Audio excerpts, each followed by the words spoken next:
Saudara-saudara di dalam Yesus Kristus, sekarang kita mulai mendengarkan khotbah tentang apa yang menjadi tema yang paling pokok di dalam seluruh kitab suci yang kita terima dari kesaksian-kesaksian dari zaman ke zaman, yang jujur, yang setia, yang sungguh-sungguh merendahkan diri, yang tidak rasa diri layak, yang tidak rasa diri bercukup syarat untuk ditebus oleh Tuhan. Dan inilah tema dari Alkitab, yaitu dosa manusia dan penebusan Allah di dalam Yesus Kristus. Barang siapa yang bersaksi tidak cocok dengan tema ini, kesaksian itu kesaksian palsu. Barang siapa yang bersaksi tidak jujur menceritakan tema itu, kesaksian-kesaksian itu tidak memuliakan Tuhan.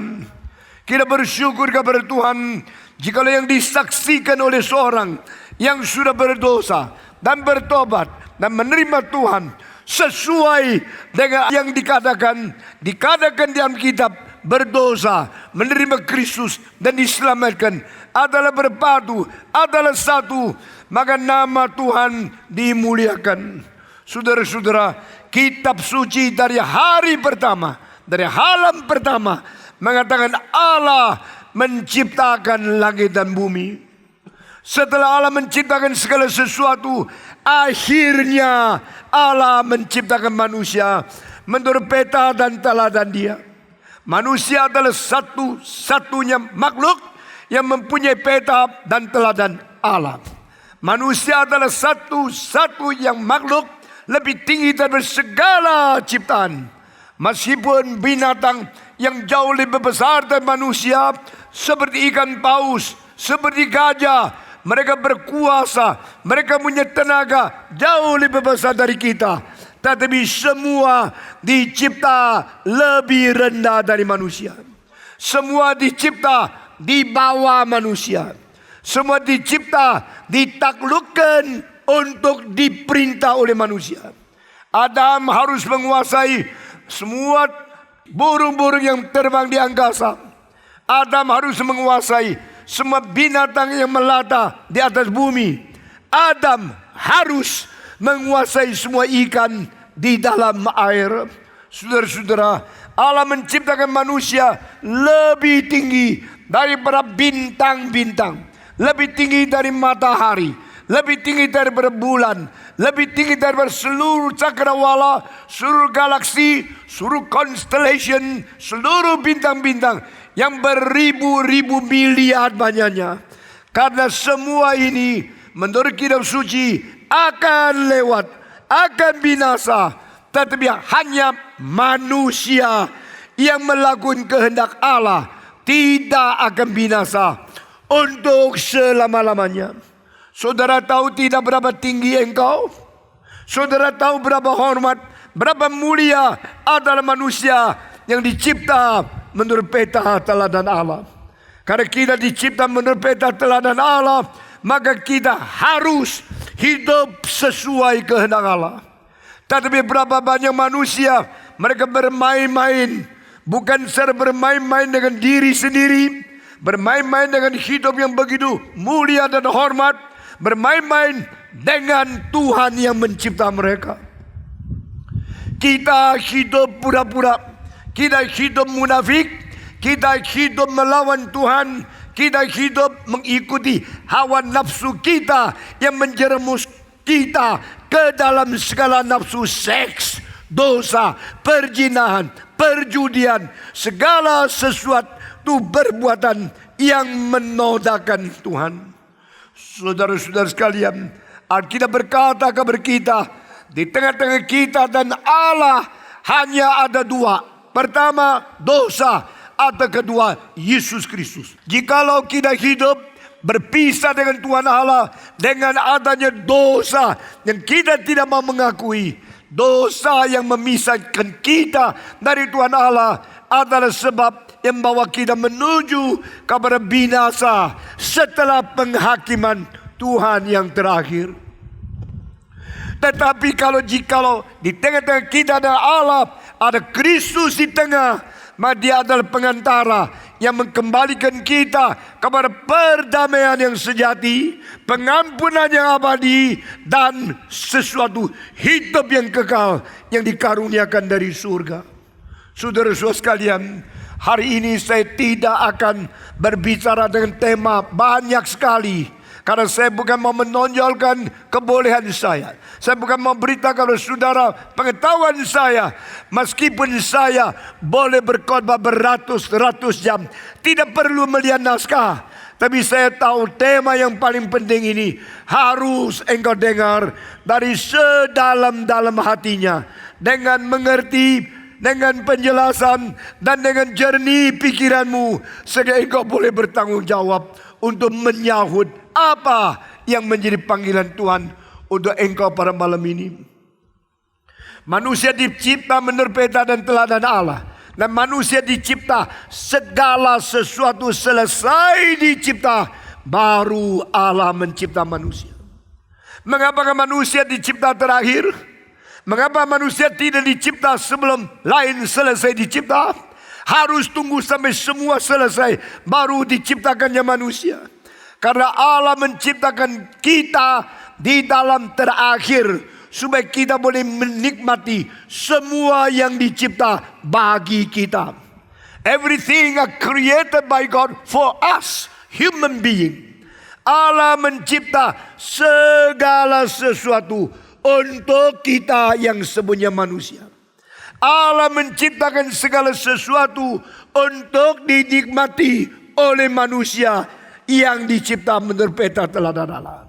Tetapi lain sekali, waktu Allah menciptakan segala sesuatu bagi manusia, Allah menciptakan manusia mempunyai tujuan yang lain.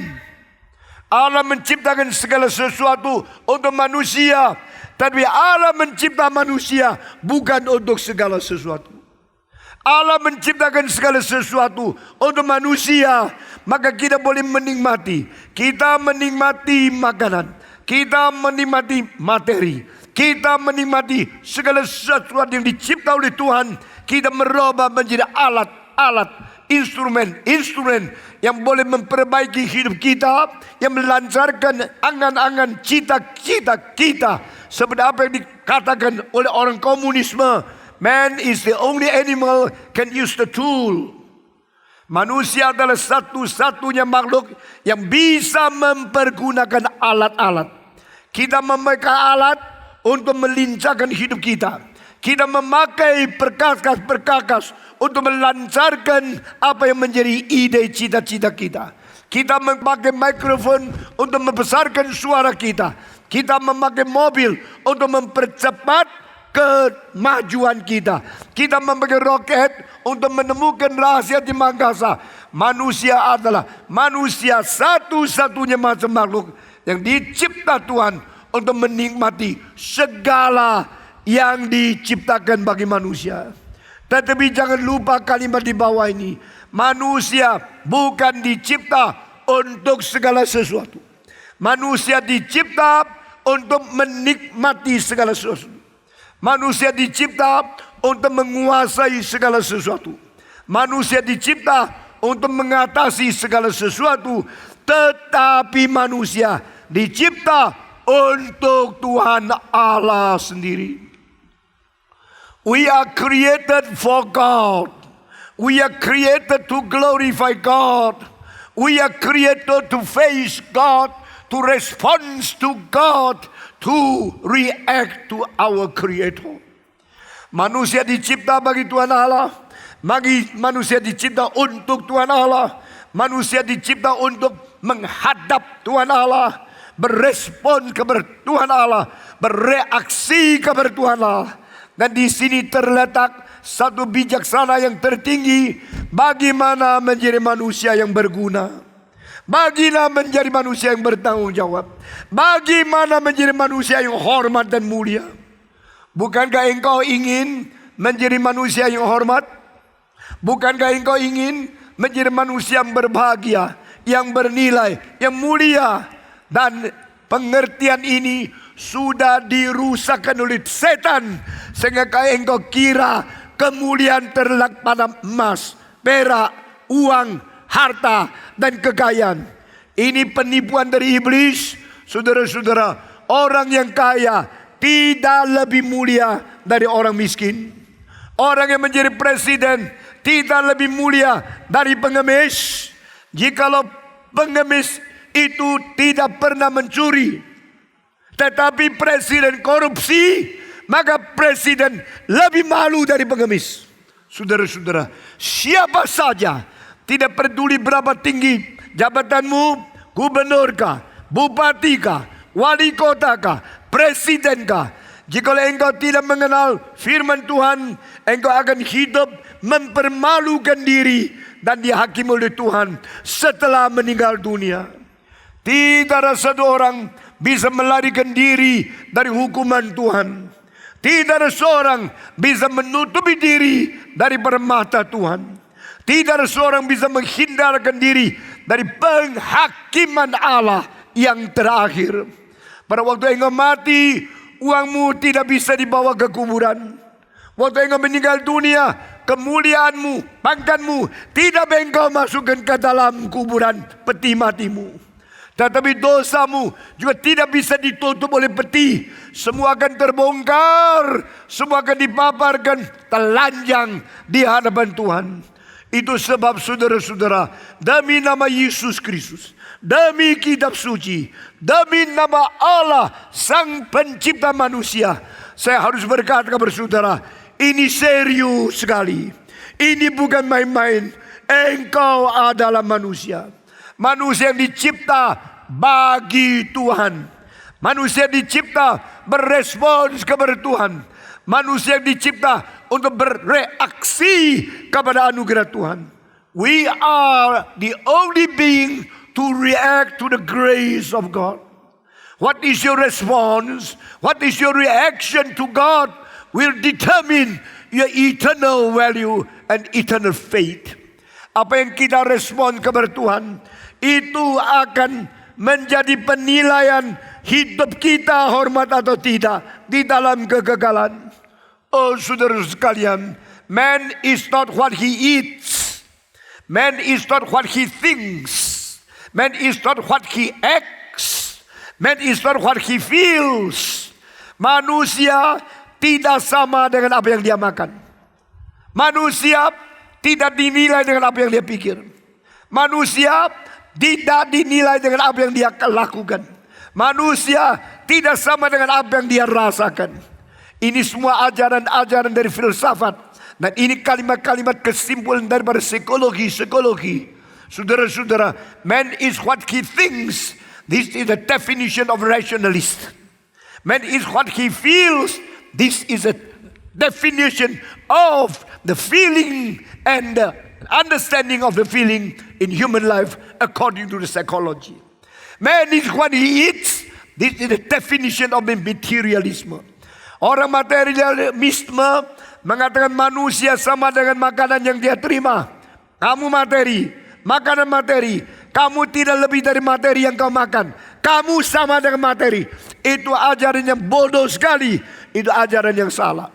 Orang mengatakan rasionalisme, manusia sama dengan pikirannya. Kalau pikiranmu agung, engkau agung. Kalau pikiranmu dangkal, engkau dangkal. Ini ajaran jauh lebih baik dari materialisme, tapi tetap jauh daripada Alkitab. Lalu orang mengatakan manusia sama dengan apa yang kau lakukan. Engkau mempunyai kelakuan bagaimana? Itulah terletaknya nilai engkau. Itu adalah ajaran dari behavioralisme. Orang-orang yang mempercayai akan psikologi behavior, mereka mengatakan manusia sama dengan apa yang dilakukan. Manusia sama dengan apa yang dirasakan. Manusia sama dengan apa yang diterima, apa yang dimakan, apa yang dipikirkan, apa yang dikerjakan. Tetapi dari kesimpulan seluruh Alkitab, Alkitab mengajar kita, man is not what he eats. Man is not what he thinks. Man is not what he acts. Man is not what he behaves. Man is not equal to what he feels. Man is what he reacts before God. Nilai manusia tergantung kepada bagaimana engkau bereaksi kepada Tuhan. Waktu Tuhan panggil engkau, engkau sahut tidak. Waktu engkau dipanggil Tuhan untuk bertobat, engkau taat tidak. Waktu engkau dipanggil Tuhan menjadi hamba-Nya, engkau turut tidak. Apa yang engkau reaksikan kepada Tuhan, di situ menjadi patokan, menilai reaksimu, menentukan nilai kekekalanmu bagaimana. Saudara-saudara, pada satu hari bumi, langit semua akan lewat, dan kita yang diberi kekekalan oleh Tuhan akan berdiri di hadapan Allah, hidup untuk selama-lamanya. Dan saya mau tanya, pada saat engkau harus hidup di hadapan Tuhan untuk selama-lamanya, bagaimana engkau menghitung kira-kira? Bagaimana engkau bertanggung jawab kepada Dia? Alkitab berkata, sepanjang hari aku lambaikan tanganku, memanggil orang yang murtad kembali kepadaku. Demikian ayat di dalam Yesaya pasal 55, 56. Tuhan berkata, sepanjang hari aku melambai-lambaikan tanganku. Aku memanggil dan aku menunggu orang yang berdosa, orang fasik kembali kepadaku. Tetapi engkau tidak sahut. Engkau tidak menerima. Engkau tidak dengar dan bereaksi kepada saya. Sampai kapankah engkau menolak Tuhan? Sampai kapankah engkau menjadi manusia yang melawan Tuhan? Saudara-saudara, jangan bermain-main. Tuhan adalah Tuhan yang hidup. Jikalau Tuhan tidak memberikan hukuman pada saatnya, jikalau Tuhan membiarkan kita melawan Dia tetap ditoleransi, bukan karena kita hebat, bukan karena Tuhan lemah, bukan karena Tuhan tidak berdaya melakukan hukuman atas kita. Lalu engkau tanya, kalau bukan ini, apa itu? Alkitab berkata menjawab di dalam Roma pasal 2 ayat 4 ayat 5. Engkau menghina kemurahan Tuhan kah? Engkau menghina toleransi Tuhan kah? Dengan tidak mengetahui Tuhan pandang sabar adalah untuk menunggu engkau supaya bertobat. Engkau kira Tuhan tidak berdaya.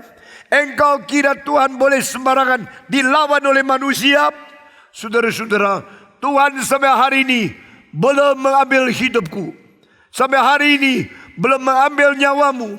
Tuhan sampai hari ini belum menghukum kamu. Bukan kamu hebat berdosa melawan dia, dan dia tidak berdaya untuk menghakimi engkau. Ini semua adalah karena kemurahan Tuhan yang panjang sabar, mempunyai makna menunggu, menanti dengan toleran, dengan sabar untuk engkau sadar dan bertobat.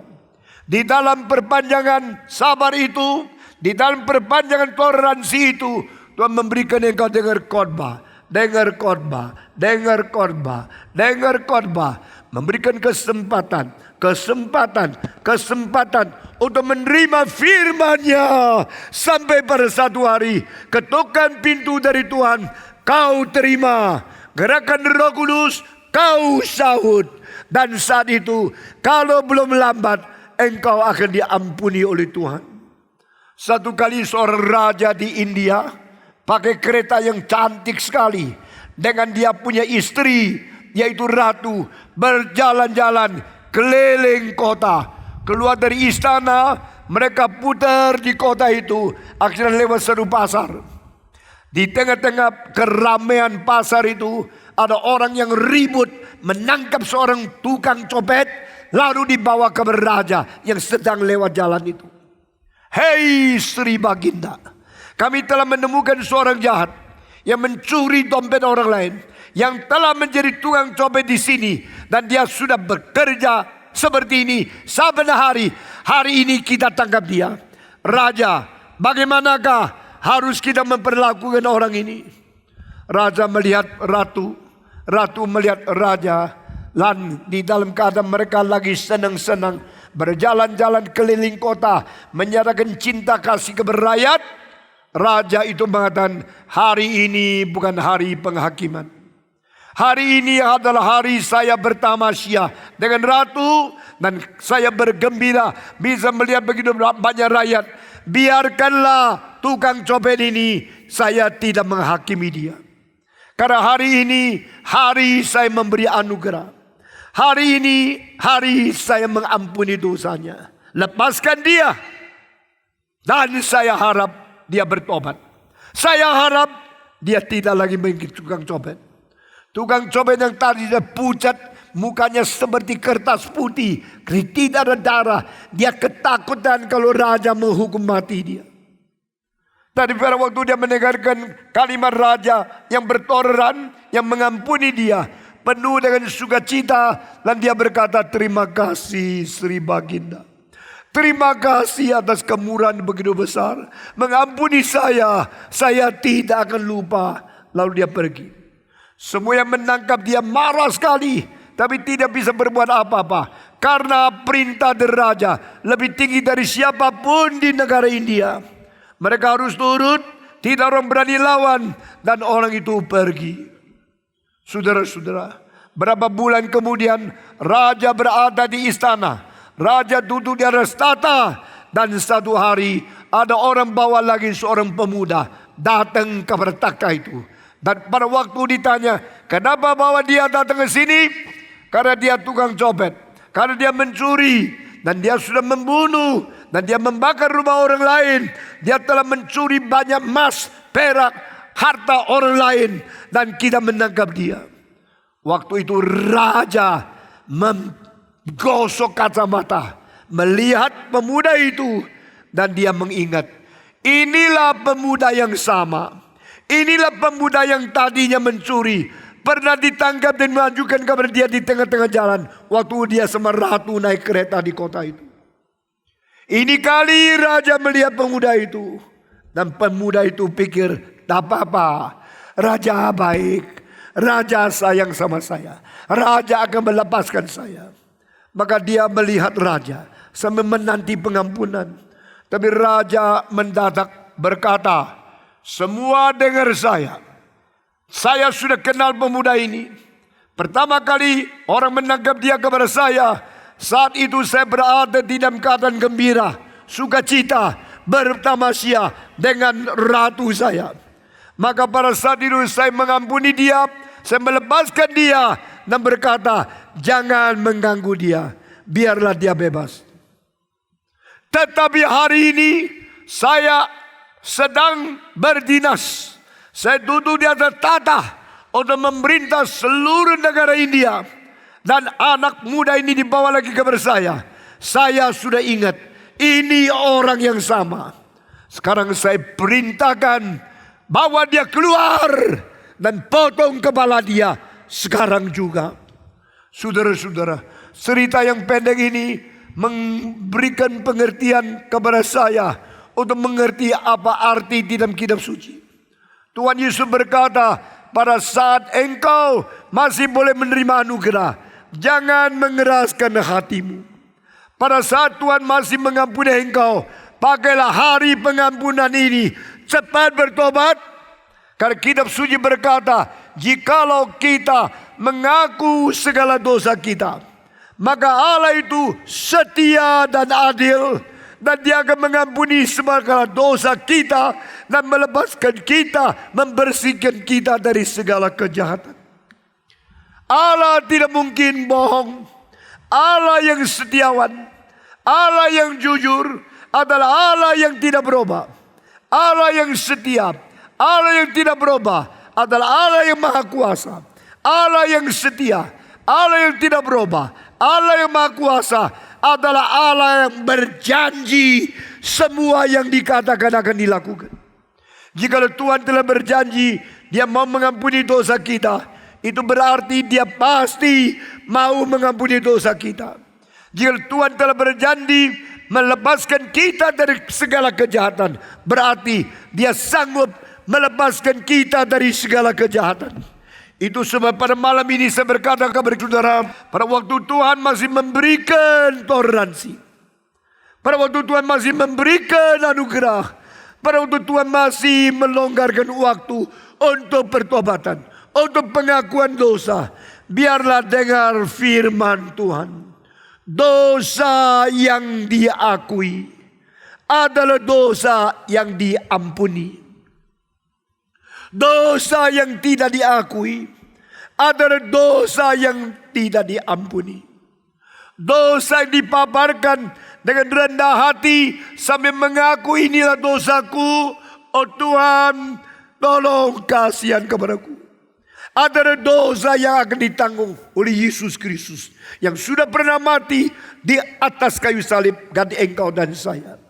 Dosa yang tidak dipaparkan tapi disimpan di dalam hati, yang ditutup-tutupi karena engkau pura-pura dan tidak bertobat, adalah dosa akan dibongkar pada hari kiamat supaya malaikat melihat, seluruh dunia melihat engkau tidak bisa melarikan diri.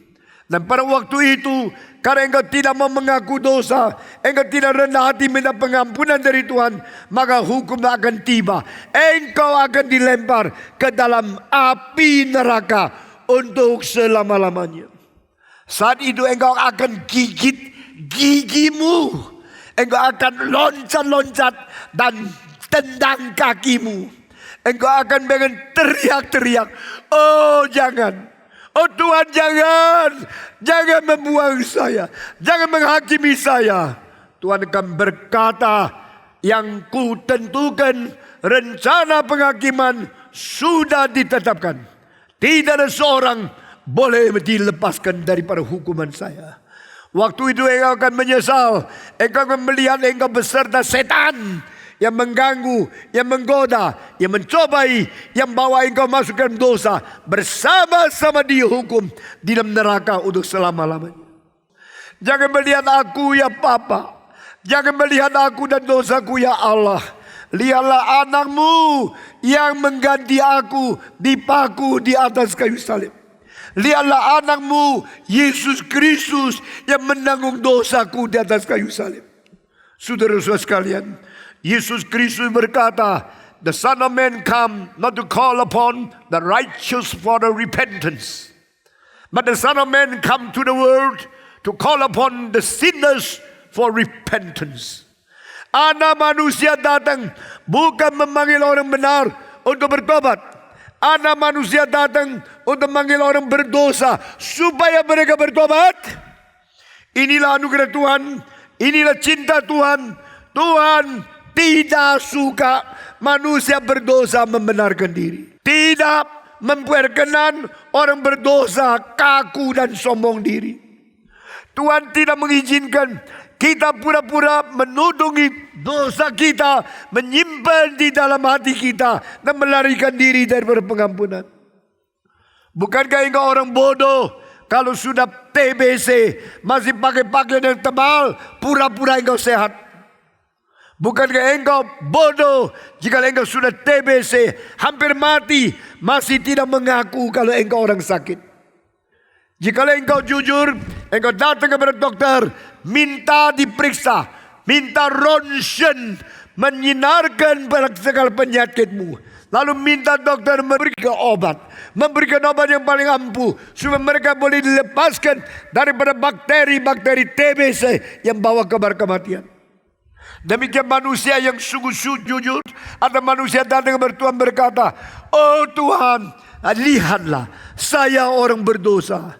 Tetapi jangan lihat dosaku, lihatlah Kristus, anak tunggalmu yang engkau kirim menjadi juru selamat. Demi namamu, ampunilah aku. Demi Kristus yang mati di atas kayu salib, tolong ampuni aku. Karena aku mengetahui aku sendiri tidak berdaya. Tidak ada jalan yang lain. Jalan yang paling berbijaksana adalah kembali kepada Tuhan. Kembali kepada satu-satunya Tuhan. Kembali kepada satu-satunya juru selamat. Kembali kepada satu-satunya pengantara. Saudara-saudara, saya mau tanya kepada engkau, di tengah-tengah engkau dan Allah, apa yang di tengah? Apa yang berada di tengah-tengah yang menghindarkan engkau dari Tuhan Allah? Alkitab mengatakan hanya dua.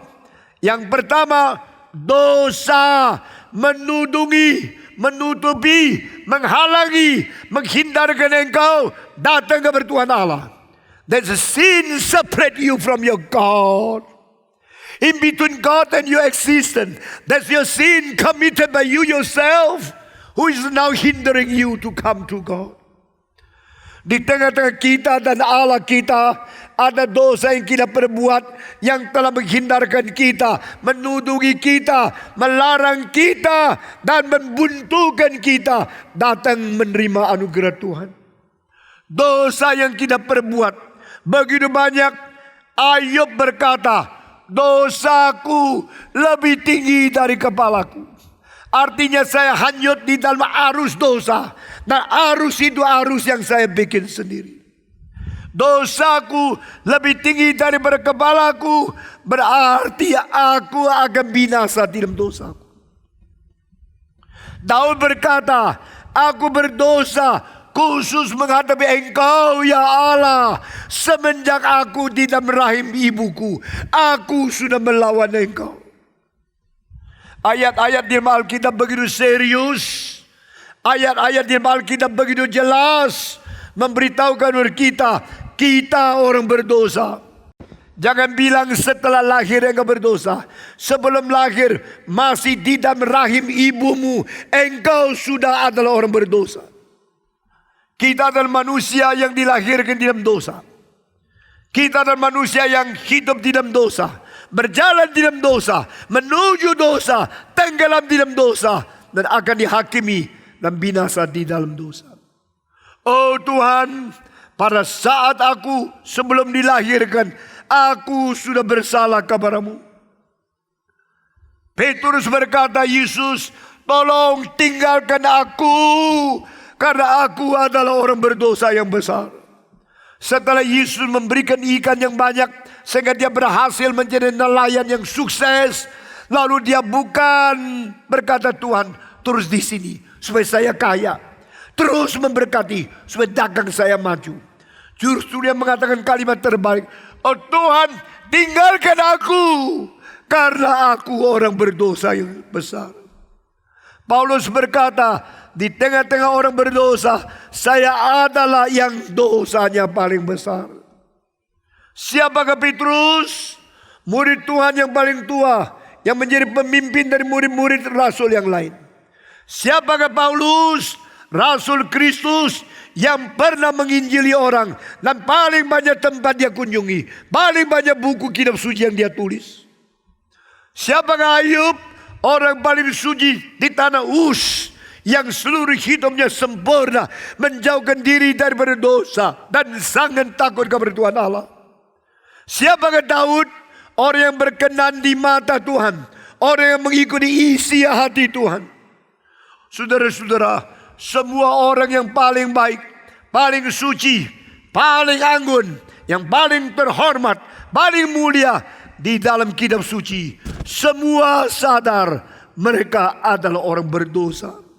Semua orang yang paling baik, yang paling suci, paling sempurna, mengaku mereka tidak layak mendapat anugerah Tuhan. Itu sebab malam ini mari kita menjadi orang yang jujur. Mari kita menjadi orang yang sungguh-sungguh tidak bertopeng. Menjadi manusia yang sungguh-sungguh rendah hati dan sungguh-sungguh jujur minta pengampunan dari Tuhan. Jikalau kita mengaku segala dosa kita, jangan mengaku dosa setan, jangan mengaku dosa orang lain, mengaku dosa kita sendiri.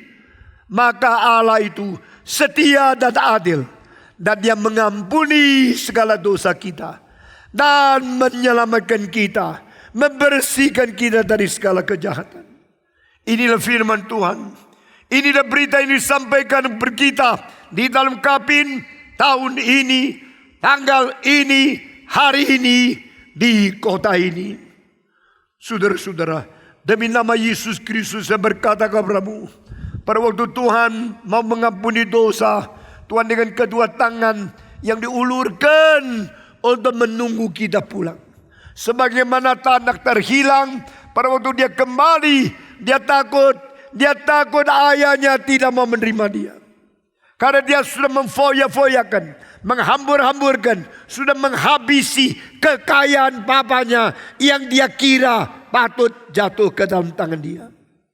Setelah dia habiskan semua harta, setelah dia mempunyai kebebasan, hancurkan semua hari depan dia sendiri, masih sisa apa yang melayakkan dia boleh kembali kepada Bapa? Dari jauh dia lari, dia datang dengan tubuh yang penuh penyakit karena sudah berdosa, sudah rusak. Dia minta dipengampuni oleh Tuhan. Dia mau diterima oleh ayahnya. Dia datang dekat rumahnya. Dia tidak sangka di tengah-tengah jalan ayahnya sedang menunggu dia. Saudara-saudara sekalian, seorang pelukis melukiskan satu gambaran anak terhilang pulang ke rumahnya yang tidak dimengerti oleh yang memesan. Yang memesan kira dia akan gambarkan satu lukisan yang indah sekali, tapi sebenarnya yang digambarkan terbalik. Hanya melihat pundak dari para ayah yang tua yang sedikit bungkuk, rambutnya semua putih, jenggotnya putih. Lihat dari belakang tidak lihat wajahnya, tapi kedua tangan terbuka begini. Lalu yang memesan lukisan tanya kepada pelukis, ini lukisan apa ini? Ini bukan apa yang saya mau. Saya mau engkau melukiskan anak terhilang kembali, lalu papanya menerima dia. Dia mengatakan, engkau suka lukisan ini, bawa pulang. Dan suka lukisan ini, juga bawa pulang. Saya pelukis yang tersohor, tidak bisa didikte sama yang memesan. Engkau suruh saya baca Lukas 15. Engkau pesan saya yang gambar, beri kebebasan kepadaku. Ini pelukis yang sangat terkenal. Dia berkata, saya sudah baca 100 kali Lukas 15. Waktu saya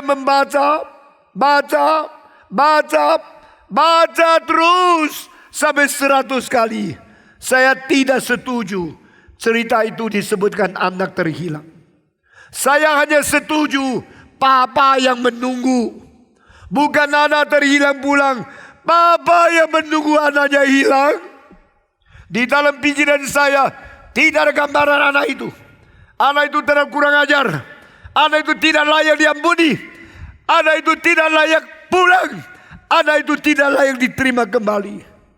Namun demikian, saya mengerti cinta kasih bukan dari anak, dari papa. Papa yang menunggu. Dan saya tidak berani menggambar dari mukanya, karena saya kurang layak menyatakan cinta kasih berapa besar. Saya hanya berani gambar dari belakang, sehingga sedikit rambut putih, jenggot putih kelihatan dari belakang. Tapi paras muka yang begitu indah, yang begitu penuh dengan cinta kasih, yang melebihi pikiran saya. Saya tidak layak menggambar. Sekarang ambillah pulang gambaran ini. Tapi saya kasih tahu, demi kasihan kepada anak itu, saya gambar dia kecil di tengah-tengah jalan di tempat yang masih jauh. Orang ini rasa malu karena dia mengetahui pelukis bukan orang biasa. Pelukis tersohor di seluruh negara yang jualan lukisannya mahal luar biasa. Tapi dia mau menggambar untuk dia. Meskipun tidak puas, setelah dijelaskan, dia mulai mengerti. Lalu dia mengatakan, tolong beritahu saya anak yang kau gambar di mana.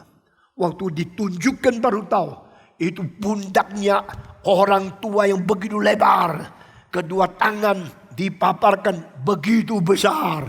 Dan di tengah-tengah kabut, di tempat yang jauh ada jalan kecil yang menuju pulang ke desa ini.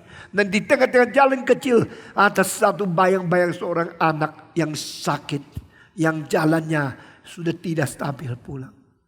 That is the prodigal son.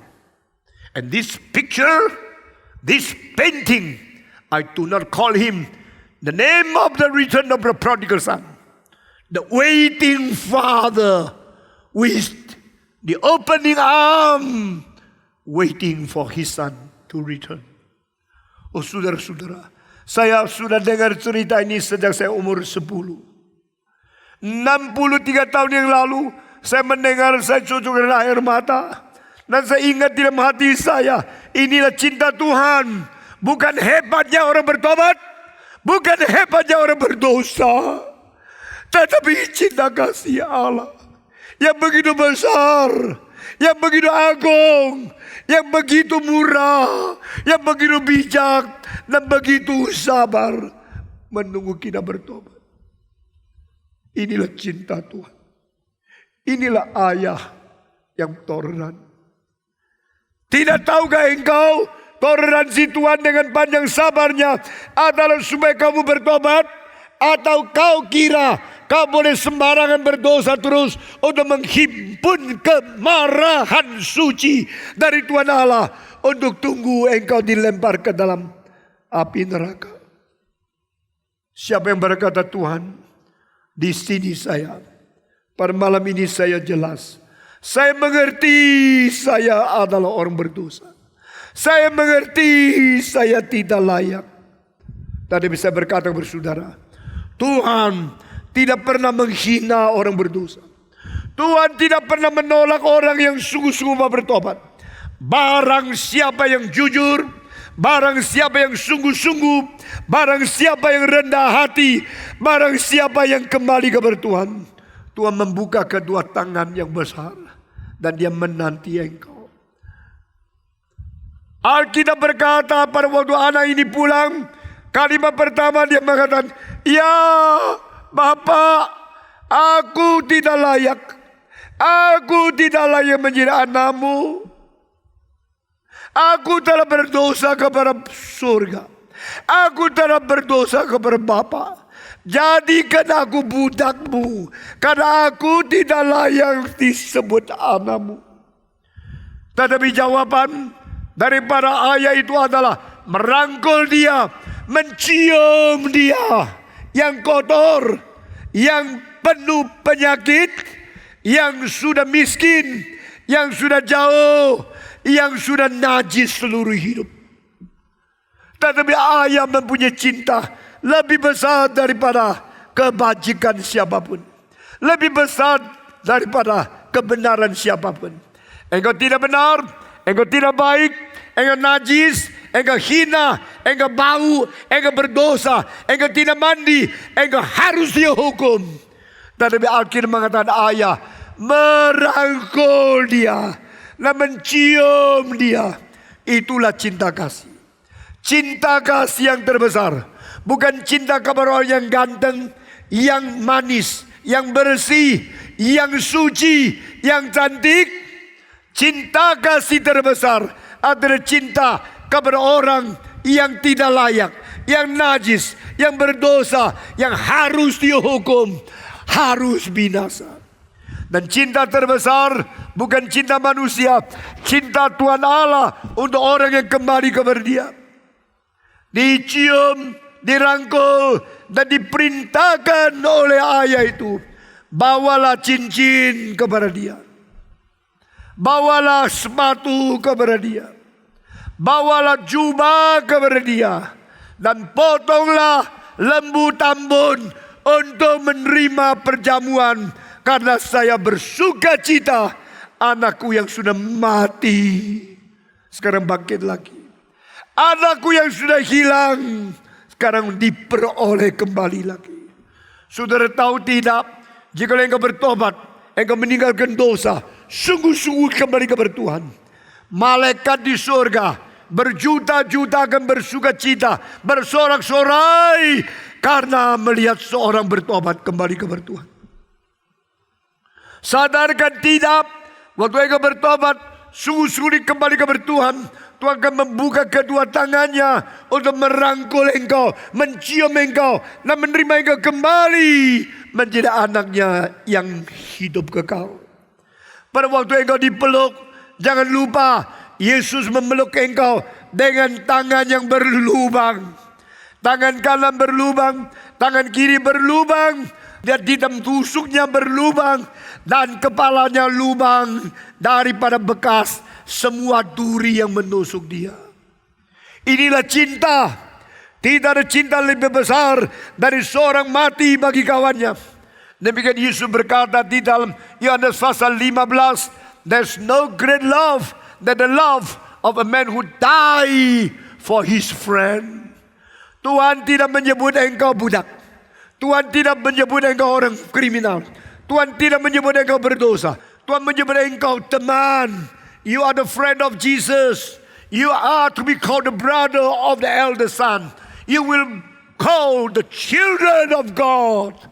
Engkau disebut kawan Yesus. Engkau disebut adik-adik Yesus, anak sulung Tuhan Allah. Engkau disebut anak-anak Allah yang menerima Yesus sebagai juru selamat.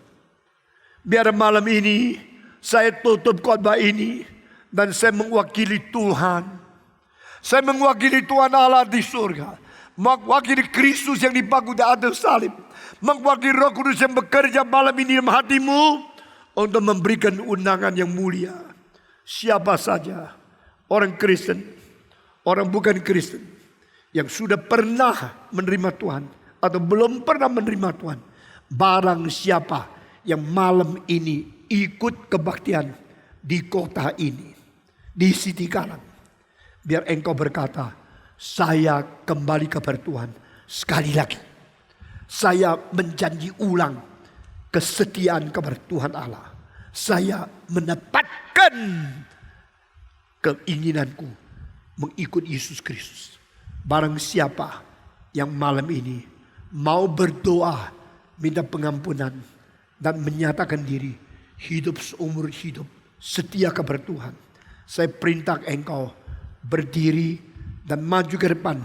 Berdiri di bawah hujan, jangan takut air. Sebagaimana engkau berenang atas air, bawah air. Sekarang hujan, hanya atas sedikit air. Pulang mandi. Tapi sekarang di dalam hujan keras, nyatakan engkau mau bertobat. Yang mau berdoa, berdiri, maju ke depan sekarang. Entah berapa jauh engkau, sekarang berdiri, sekarang maju. Kita mau berdoa. Mari kita menyanyi salimnya, salimnya. Yang mau berdoa semua berdiri. Dan sekarang maju ke depan. Sekarang berdiri. Sekarang maju. Salibnya, salibnya. Yang mau berdoa maju. Selamanya mulia. Dosaku disucikan oleh darah Yesus. Dibandingkan dengan cinta dari surga, apa ketakutan untuk hujan? Dibandingkan dengan pengampunan dari Tuhan, mengapa takut hujan? Sekarang saya perintahkan semua yang tidak ada sejahtera, hatinya tidak bisa tenteram, saya perintahkan engkau berdiri, maju ke depan, tidak menunggu lagi. Salibnya, salibnya, selamanya mulia. Berdiri di tempat, sekarang maju kepada Tuhan. Minta pengampunan daripada Tuhan untuk selama-lamanya. Sekarang rendah hati, sekarang jujur, sekarang minta Tuhan mengampuni engkau. Maju kepada Tuhan. Sekarang maju dan berdoa dengan jujur. Berdoa minta pengampunan dari Tuhan. Siapa saja. Puji Tuhan. Saya tutup panggilan. Dan tidak lagi saya memanggil. Tapi saya akan menyerahkan engkau ke dalam tangan Allah yang Maha Kuasa. Seperti Dia yang telah menggerakkan hatimu. Dia yang telah memberikan kesempatan kepadamu. Dan kita akan masuk di dalam doa. Saya minta semua yang sudah berdiri tegak di depan dengan segala tenang dan hormat kepada Tuhan, ikut saya berdoa satu kalimat demi satu kalimat. Bapa di dalam surga, Bapa yang Maha Kuasa, Bapa yang Maha Suci dan Mulia, pada malam ini saya tertarik oleh cinta kasih-Mu. Saya digerakkan oleh Roh-Mu yang kudus. Saya disadarkan oleh firman-Mu yang sejati. Saya mengetahui saya adalah orang berdosa. Saya patut binasa. Saya harus masuk neraka.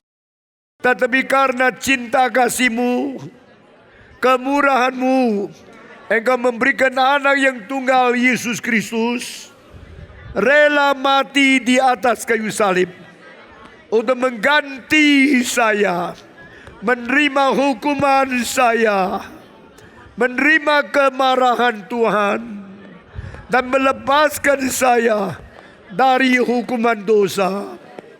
Oh Tuhan Allah, ampunilah segala dosa saya. Oh Tuhan Yesus, selamatkanlah jiwa saya.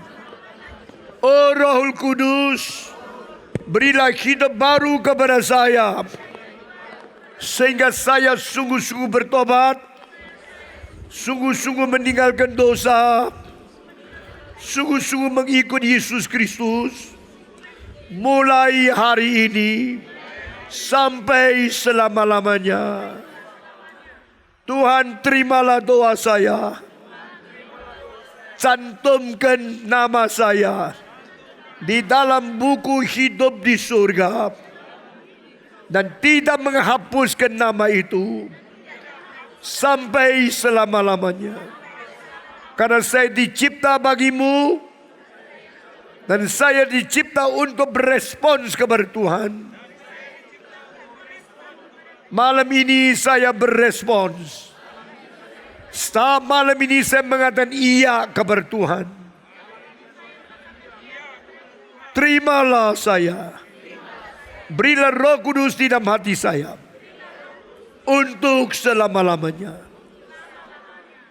Demi nama Yesus Kristus, Penebus dan Juru Selamat yang hidup, saya sudah berdoa. Amin.